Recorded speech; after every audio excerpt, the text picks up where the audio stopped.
let's talk finances now. So confronting the housing affordability crisis here, finally an issue where Republicans and Democrats largely agree.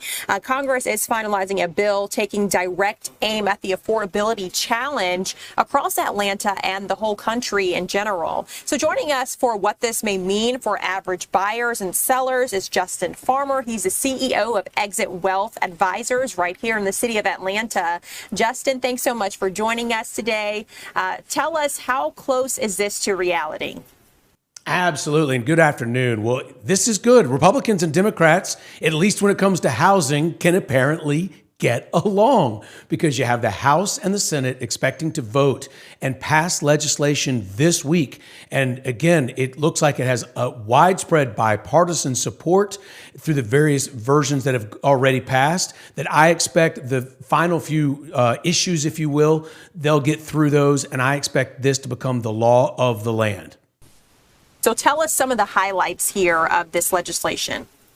Well, this is significant legislation, the most significant as it relates to housing in decades, principally taking aim at Wall Street type large investment companies that are often scooping up those houses in neighborhoods near and far, blocking out the everyday buyers like you and me. So what happens when that happens? Well, it drives up prices. It limits inventory, meaning the homes that are even available to buy.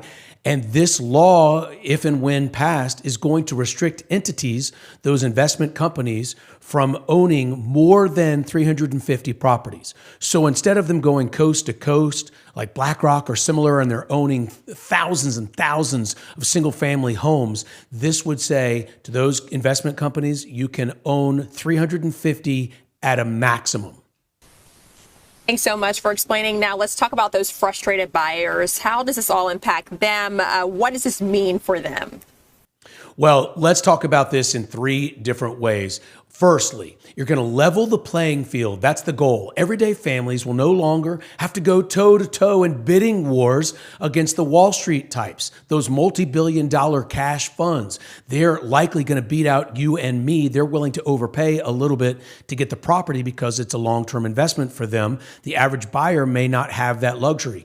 Two, easier financing. The bill slashes regulatory red tape for smaller dollar mortgages, and that gives the first-time buyers and the lower-income buyers much needed access to capital, because they can't get the property if they don't have the mortgage in place.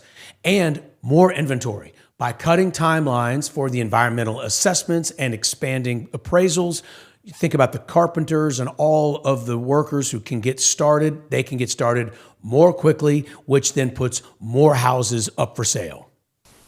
And Justin, are there any exceptions here? Yes. I mean, no legislation's ever going to be perfect. It's a process, and it's designed to be a little bit messy through the negotiations. But there are some exceptions. They don't want to put a quagmire into the overall system. So new construction and build to rent communities are exempt. And you say, well, why would they be exempt? It's because in the end, we have a real inventory problem. There are more people wanting to buy quality properties than there are quality properties for sale. So to avoid that gumming up, they're saying if it's new construction and if it's a build to rent community, they're exempt. Now, do you expect this to make a real difference here for people? Well, I do. On paper, this looks good. You never know when a piece of legislation hits reality, how much tinkering will be going on in the actual marketplace. So I'm cautiously optimistic, but so we'll be looking at the details in a year, 2, 3 after this becomes law, is how it really plays out. There is no piece of legislation, though, that can overcome what we have with these elevated mortgage rates.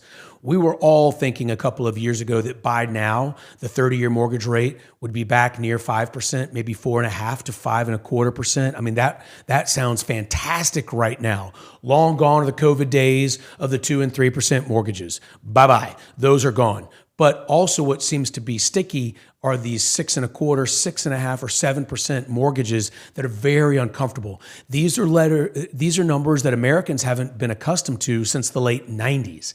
And so until those mortgage rates start to fall, then I just don't anticipate a lot of people wanting to put their existing home for sale, because let's say you're in a 4% mortgage today on the house you live in. You don't want to sell that house to turn right around and buy another house at a 6.5 or 7% mortgage.